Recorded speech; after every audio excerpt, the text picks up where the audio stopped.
It's a week before Christmas. There's no snow around anymore. It's like spring out there today.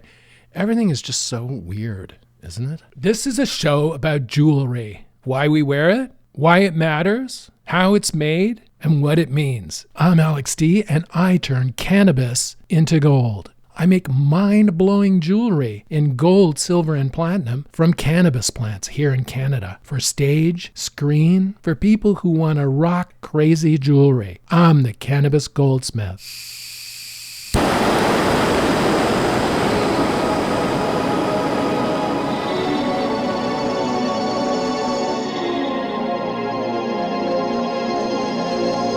the cannabis goldsmiths. I've been wanting to avoid politics, as politics seems to be taking over our lives.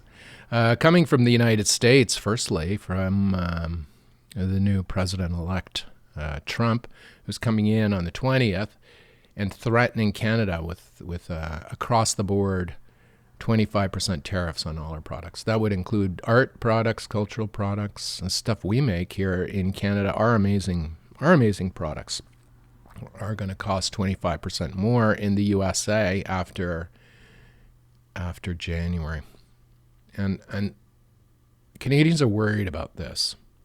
Well, this is the issue we're most worried about. I think Canadians understand that something really serious is going to happen to us on January 20th.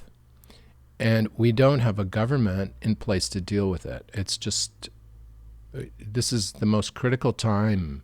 This is an existential economic crisis for Canada, and we don't have a government in place. And I've been trying to avoid talking about politics in this podcast. Like you have no idea, but I can't not today because this is existential for Canada, and we have political leadership in Canada that's run away. Basically, they've run away from their responsibility. They're more concerned about their own needs than the needs of the country. These are people who swore an allegiance to the country to get their jobs, and yet they're not. They're breaking their oaths to the country. I mean, it's truly sad.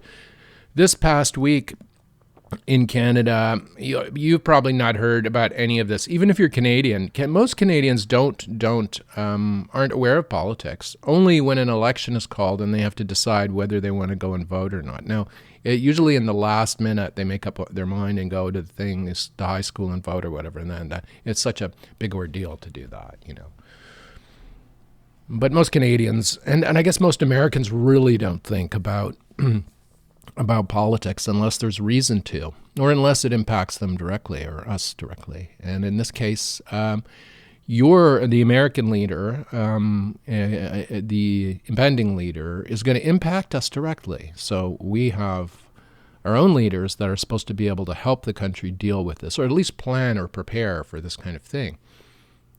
But our capital city, Ottawa, is in total chaos. The government is melted down. Justin Trudeau has run away. He's run away from this responsibility. And yet he refuses to quit and let someone else come in and take over this, and with a strong mandate to deal with Trump in the U.S.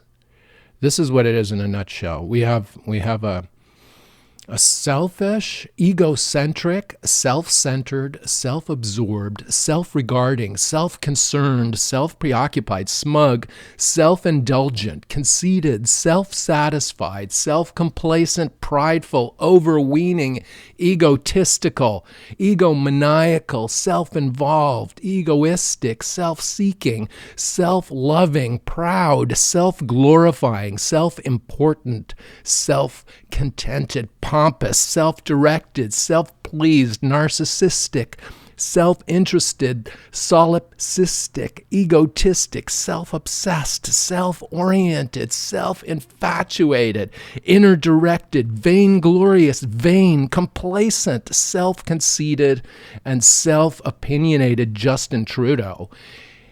He doesn't give a fuck about Canada, so why should we give a fuck about him? I am fully on the other side of the Liberal Party now. There are times in my life that I voted for the Liberal Party. And believe me, when I was a young kid growing up in Montreal, and Justin Trudeau's father came up into the spotlight, shall we say, during the FLQ crisis. If you're not Canadian, you won't understand any of that, and even if you are, probably. But the father was new, fresh blood, and I remember my parents were. They wanted to vote for the older guy. I think his name was Stanfield, because he more resembled them, how they looked like, I guess. This is how people vote. They vote for people who appear to be like them, or it's weird. Politics is a weird, strange, squishy thing. But there's some simple things that have to come into play in representing a population. If you're in a democracy, and if you swear an oath to put the country before your own needs, this is what you have to do. And Justin Trudeau is not doing this, and hasn't been doing this for the last at least 9 years. So he has to resign. And as the deadline comes up, as the deadline approaches, January 20th, when we need somebody strong to start doing stuff in case the tariffs are imposed. We need to retaliate. We need somebody strong. We need someone who, if not already respected by the United States, is fresh and can cut a fresh path through the snow towards what we need as a country. No, Justin Trudeau is not that person. He's, you know what happened in Canada 2 days ago, his finance minister quit and wrote a resignation letter that implicated him in misleading Canadians and producing self-serving economic documents in order for cheap political tricks. This is the finance minister, wrote this letter and then resigned. And before the presentation of the budget, the same day. So this was calculated for maximum impact on her part to show the Liberal Party, the Trudeau's party, that even a minister who sits right next to him on the floor in Parliament, is the closest. The finance is the closest person to the Prime Minister. They're like two peas in a pod in our democracy. They run the country. And she just said, no, I can't take it anymore. He's just full of shit. And the thing is, every Canadian knows this. The polls are showing that Canadians don't like him. He has to go. But that's not enough to remove him, according to our laws. He has to decide at this point to go. And he's not. He wants to stay. Only he can save us, he thinks. But the thing is, after this 2 days ago, after this massive just crisis, financial crisis, our dollar has dropped below 70 cents to the US dollar because of it, and it's going to keep going down because we have no government. We have no government. It's in a total flux. And instead of keeping the house sitting over Christmas, which he could have done, he could have said, look, this is an important thing happening in January. Fuck Christmas. Let's put Canada first, and let's put our holidays second, and let's be here when this hits because we want to be able to react to it. But no. His finance minister quit, and now he's used the other party that's supporting him in Canada. I know this is quite confusing for you Americans who are listening, but Trudeau is supported. Trudeau doesn't have enough votes to run a government in Canada. So he's paired up with this smarmy dude of the other party, Jagmeet Singh, in order to stay in power. And this Jagmeet Singh guy apparently has to stick around till February to collect his pension. So he's going to keep voting to keep Trudeau propped up until he gets his pension. And who knows, perhaps even later. But the problem with this is that he also took an oath to the country, to put the country first. And he's not doing that. These guys, these fuckers, these fucking politicians, like Jagmeet Singh will stand up at the microphone and say, he wants Trudeau to resign today, And this is why we're going to support him in the budget. Like, word salad. Meaningless. Trudeau got up at the microphone last night. I didn't listen to it because I just couldn't take. I get sick when I hear him talking. I'm right at this point now. I'm starting to throw up in my mouth every time I hear his voice. And a lot of Canadians feel that way now. And I saw him addressing the Liberal Party Christmas party last night. He's not going anywhere. He's going to stay. He's decided he wants to think about quitting over Christmas as this impending fucking freight train comes at us. And watching him on video, not listening, because I can't, frankly, without a gravel, you could see his little head. He does this little thing with his head. It's like a jaunty head strut, and he's smiling and talking about how he's going to stay and all this shit. And, 60% of his party is there looking at him. They don't want him to stay, but they don't have enough spine to vote him out. It's just a horrible mess in Canada right now. And as the days are ticking by, we've got like a month until this fucking freight train hits us. We have no prime minister who's like prancing around over Christmas deciding whether he should stay or go. Like, what the fuck? So at this point, I'm fully in the fuck Trudeau camp. When I was living in Toronto during the pandemic, and I would see the trucker convoy. Now, if you're not in Canada, you know about the trucker convoy because that news traveled far and wide. There are all these truckers that are so fed up, they can't do anything because they can't earn revenue. Our restrictions during COVID were among the worst in the world, among the tightest, most draconian fucking regulations we had. In Canada, we couldn't do anything. Right? And so eventually the truckers got together and said, fuck this, we're going to Ottawa to make a point that we need these regulations to stop. And I was living in Toronto at the time and looking at this and thinking, this is really kind of quaint. This is kind of, it wasn't like a screaming burn down the city kind of Black Lives Matter type protest. These were guys who were like they were bringing inflatable hot tubs. It was like minus 20 winter, cold winter. And they were like having hot tubs. They were like, toasting marshmallows, and they were blaring their truck horns, which was the people in the city didn't like very much. But that was the protest, right? And just to get the measures lifted.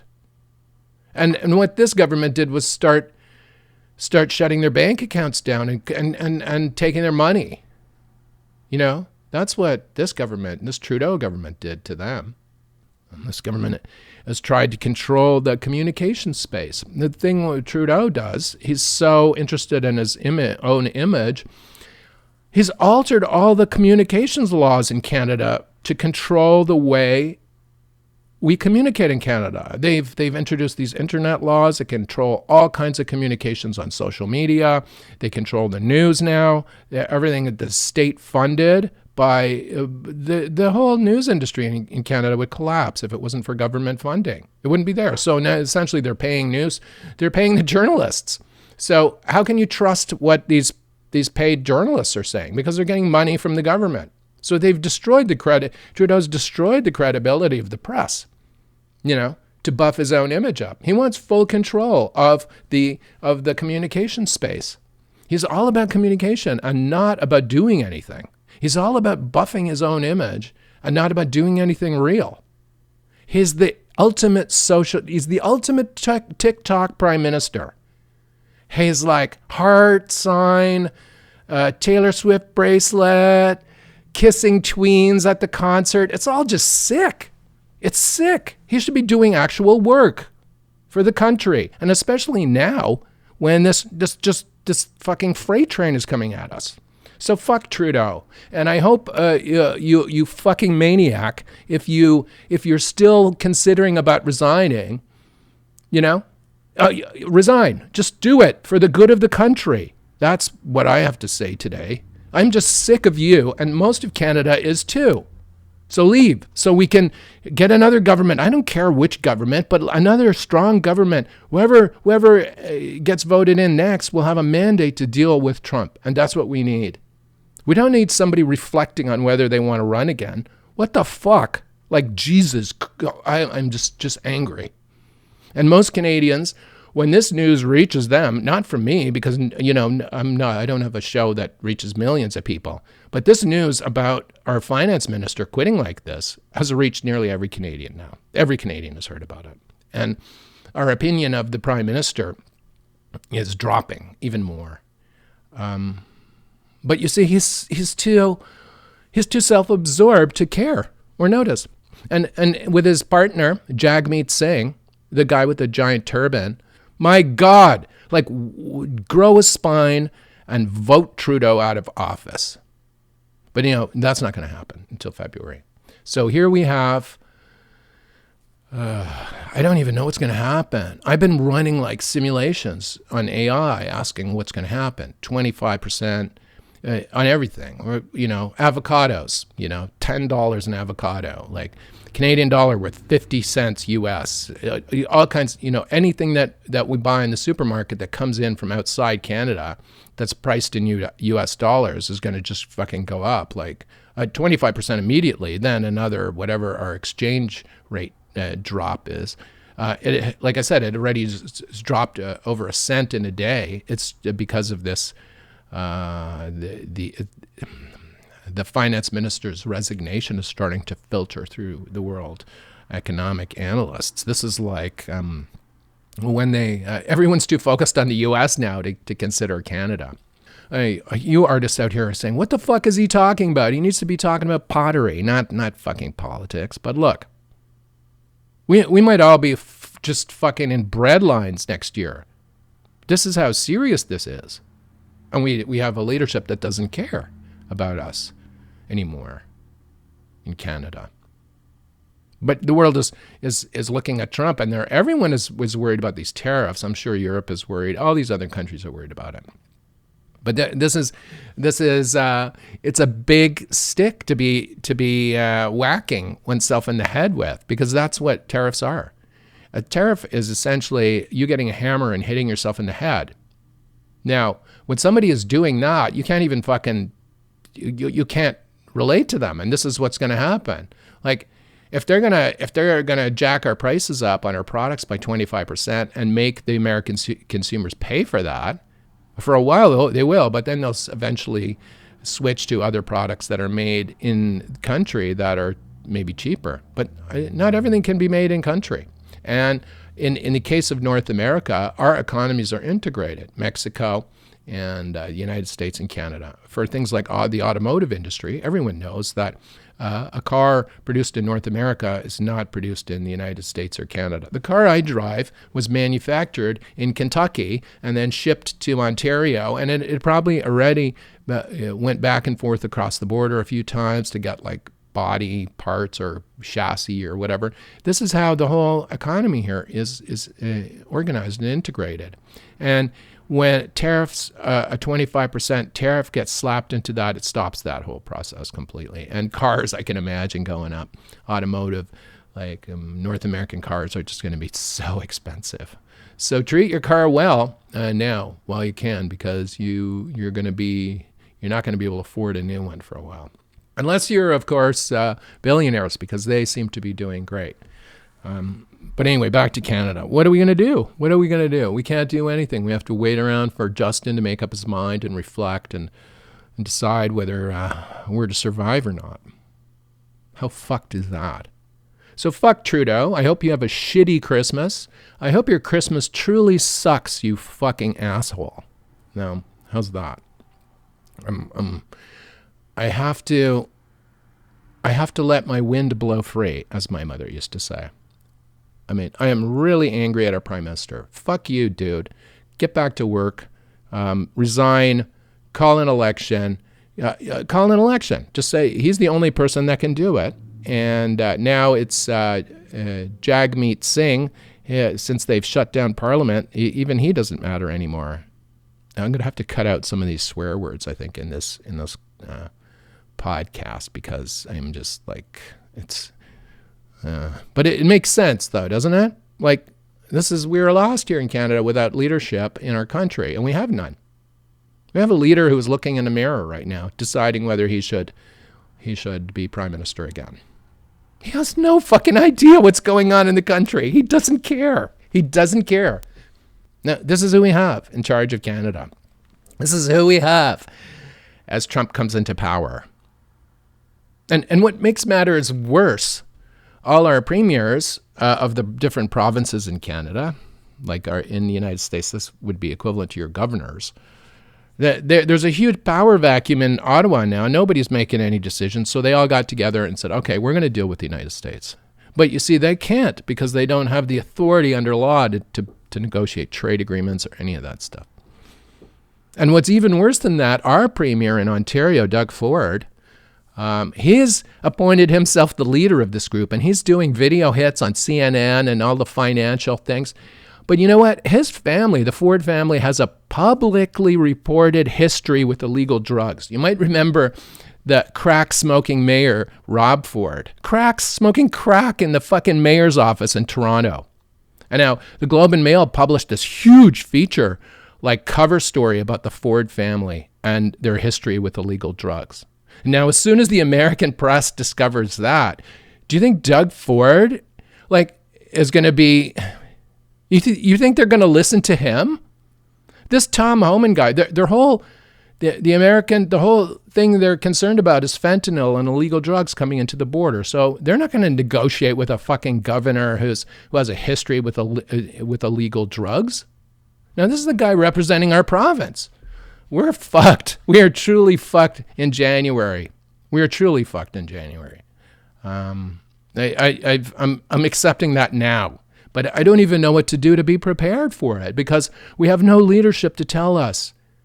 If we had leadership, it would be, okay, January 20th is coming, calm down. This is what they must be telling Canada now. Okay, we've got this. Whatever happens, we'll deal with it. This is what they have to be telling Canada. Not, I have to decide whether I want to be reelected again or not.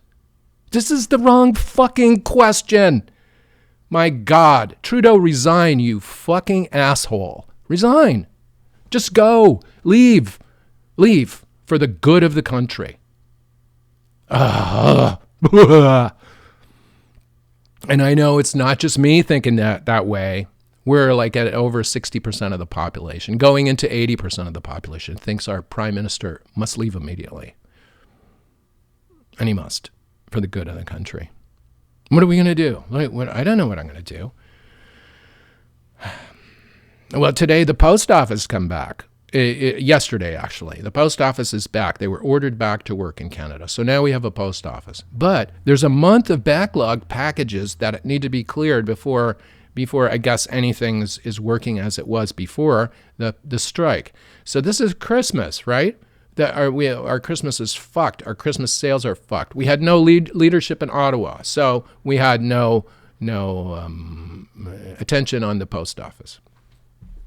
And this is the problem. But now I have to focus on selling.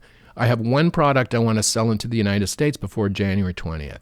So I figure the post office is going to be back by the 1st of January. I hope. I hope they'll have cleared most of the shit, and then I'm going to be running ad campaigns on Instagram to sell this one product we make that is, I guess it's our lowest priced product, into the United States before January 20th, so that we beat the 25% tariff on the product. Now, because these products are priced in U.S. dollars already. That's how I sell my products. I price them in U.S. dollars because we make them in gold. Like when we make them, or silver, these are metals that are priced in U.S. dollars. So we buy the metal in U.S. dollars, so we sell it in U.S. dollars. That's how it works. So there's no currency offset for us here. But still, 25%, our products, say if we're selling a product for $100 in the U.S. now, it'll be $125. And the $25 will go to the American U.S. government treasury, paid for by the American consumer. And it'll make our products 25% more expensive in the United States. So I'm going to be doing some quick photography after Christmas, between Christmas and New Year's, to run some small ad campaigns on Instagram to try and sell some products, get them over the border before, and in the mail and over the border before January 20th. So if the products, I guess, are sold before January 20th, they sneak under the 25% tariff thing. This is all I can do. I can't think of anything else. Our other products are custom made, and they're made to order, basically. So someone will talk to me, and they'll say, we want a sterling silver belt buckle, and we want this and this and this, and then we sell it to them. And this is, we make it and sell it to them. But this is going to be 25% more for you in the United States, and we can't compete if that's the case. Now, we have an advantage. I have an advantage a little bit in that the custom work is, as the people who can afford this, well, they're not going to be bothered. They don't care about the extra 25% because they can afford it. You know, it's not about that. It's about the quality of the workmanship and the art of the piece itself and the material it's made of and all that stuff. It's like the story behind the piece and that it's related to how it was manufactured. In our case, we make sterling silver and gold jewelry from live cannabis plants. Like, I mean, there's a story behind that. So that's what they're paying for, right? But it'll still be 25% more, and that extra is going to be going to the U.S. Treasury. So that'll be that. Now, I don't know what's going to happen internally in the United States. This is the other thing. You guys down there must be freaking out too. So I'm sympathizing with you as well, because there's no way to plan. We have no way of knowing what's going to happen. But we have to plan for the absolute worst. And that's why I think we need an election today. Not in February, not in January, not in March, no, we need an election. We need the Prime Minister to go to the Governor General's office and say, look, I want to dissolve Parliament. Let's have an election. We need a fresh mandate to go to deal with this existential threat to the Canadian economy. That's reason enough. That's what he should do. He should do that before Christmas. Reflection. What the fuck is this reflection shit? Just leave already, you motherfucker. Anyway, that's my truck horn podcast today. I'm not a I'm not a trucker, that's for sure. I'm a jeweler. I'm a photographer. I'm a Canadian. I'm an ordinary Canadian. I live right next to the Americans. I can see them over the river here. I know what they are. I know. I know what Americans are. I went to American high schools when I was a young man. I know who they are. Americans are good people. But the politicians will fuck us all up if we let them. So let's not let them do that, okay? Let's pressure them to do the right thing, even when it's their nature not to. Anyway, that's it this week. So art-wise, I'm gonna be reshooting a campaign. I'm gonna see if I can get some little American flags and put them in the background, or do something kind of creative to make it, what do they call it? Bunting. You know, when there's a politician on stage with all that like crepe paper, like flowers and shit. Bunting. That's what in my little ad for Instagram, I'm gonna put bunting in it and put the product on top of that. And pre-tariff sale or something like that will just like, hopefully will get customers to buy in the United States to take advantage of these products before they become too expensive. No, that's it. That's all I can do. And God help everyone else as we go into the new year without a government. Oh, God. Jesus. I never thought I would see this. But here we are. Anyway, what a cheery show today, huh? Quite cheery, isn't it? Well, the good thing about Christmas is that the lights here are beautiful. In this little hamlet that I'm in, the Christmas lights on people's houses, it looks great. And in the town, the little shops are lit up. Went to Merrickville last week. It was just beautiful. They're like, their little town was all lit up perfect. Christmas is beautiful in this part of Ontario. It's nice. And I think we're going to be getting a little bit of snow over the weekend. So just to give it that full Christmas vibe. Anyway, I'll see you on Christmas Day next week as we open our presents. I've already know what I got. Vera came by and got me a bar of soap, which is under the tree. So that's what I got for Christmas, a bar of soap, and that's under the tree. And I'm pleased with it. It's good soap. Anyway, that's it for me this week. See you on Christmas Day next week. The Cannabis Goldsmith is produced by Tribe Communications, Inc. in the Thousand Islands area of Ontario, Canada. You can see what we do at tribe.ca. Send us an email, alexd@cannabisgoldsmith.com. Thanks for listening, and we'll see you next week on the Cannabis Goldsmith.